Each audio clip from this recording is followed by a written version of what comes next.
Long about now, I bet that boy wishes he had a parachute. Like a piece of cake. Got that one awfully close there, Hoss.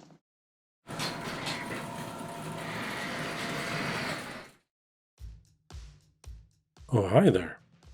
You just caught us hanging out on the shag carpet watching some of our favorite old TV episodes. Here in the RC Stories garage, we love fun classic television and classic trucks. The Axial SCX10 early Ford Bronco is a favorite of ours. It's a rugged utility vehicle with stylish good looks. One thing that has always bugged us about the SCX10 platform is the weak shift servos. The Bronco comes with the dig function enabled, but that can get you into trouble if it doesn't shift when you expect it to.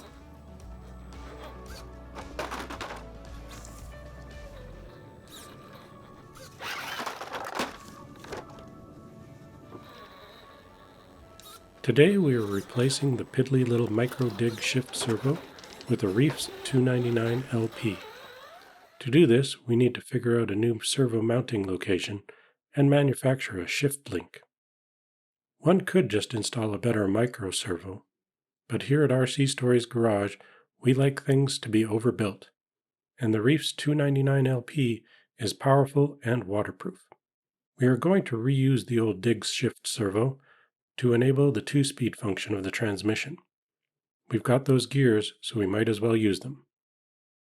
We need a new receiver to handle the extra servo, so the stock 2-in-1 receiver and ESC is getting replaced. And since we are pulling the transmission out, we are going to swap the motor out for a Hobbywing Fusion Pro 2300 kV motor and ESC combo. Thankfully, Axial provided some of the parts we need in the box with the truck, including the waterproof receiver box and the 2-speed shift arm. After removing the motor, the transmission is held in place by 4 screws, 2 beside the bell housing and 2 under the skid plate. The nice thing about the SCX10 transmission is that it is easy to access the various sections without taking the whole thing apart. You can get to the spur gear, 2-speed section, transfer case section, and dig section individually. Here I have opened the 2-speed section. We need to remove this plastic spacer so the shift arm can activate second gear. With the spacer in place, the transmission is locked in first gear. Since I had the transmission out, I inspected and re-greased the other gear sections as well. We did a similar dig servo upgrade on our Jeep JLU, so I'm well prepared for that phase of the project. This simple plastic servo mount from RPM is a sturdy option for mounting the large dig servo on the floorboard. I also purchased several different styles of servo saver. Because the transmission shift dogs are not always lined up, we still need a servo saver to prevent wear and tear on the servo and the linkage. I'm using the Yeehaw Racing servo saver, which is not as tall as the Hot Racing servo saver I used in the Jeep. I'll be able to mount the servo slightly further inboard, using one of the pre-existing floorboard holes. I measured 3 or 4 times before carefully reaming out the second hole. The servo is raised up on a piece of 3mm Kydex plastic, so the servo saver clears the frame rail. With the servo in place, I measured for the link, 32mm eye to eye. I cut a long 3mm screw down to make an 18mm threaded rod. I am using UTB 18 rod ends because they are smaller than any 1/10 scale rod ends, but still fit a 3mm thread and a standard pivot ball. A 6mm long carbon fiber spacer covers the threaded rod between the rod ends, providing a smooth finish and ensuring the perfect length. The pivot ball at the servo is secured with a 3mm button head screw and nylon nut. The pivot ball at the dig shift arm is secured with a 2.5mm flathead screw. Here is the Hobbywing Fusion Pro 2300 kV motor installed.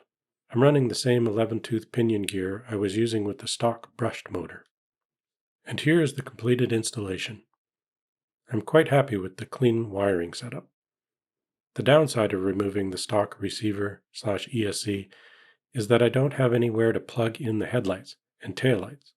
The stock receiver had 2 individually regulated outputs for LEDs. I ran the headlights and taillights on one connection and a pair of Mytrick RC attack spotlights on the other connection. I will likely install a new Mytrick RC light controller to run directly off the battery.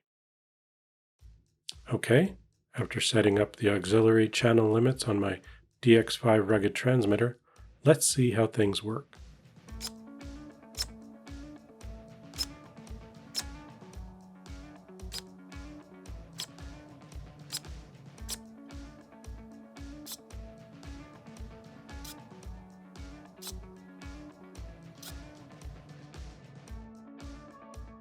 And now, let's get the Bronco on the rocks.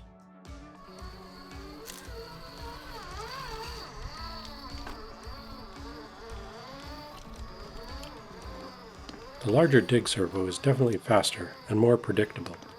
It will also work better in the cold than the stock micro servo did. Dig still tends to stay locked up under extreme loads. Sometimes it is necessary to apply a bit of reverse throttle to get the dig to disengage. That's just the way the SCX10 transmission is. The second gear of the transmission increases the top end by about 20%. It's not a huge increase, but it's the difference between walking and running for me. Or, put another way, I can cruise the trails at 75% throttle instead of 95%.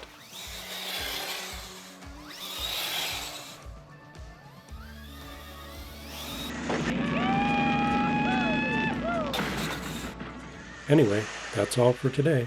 Thanks for watching. And don't forget to like and subscribe for more RC Stories and RC Stories Garage content. And leave a comment if you are also a fan of classic trucks and classic TV. Yeehaw!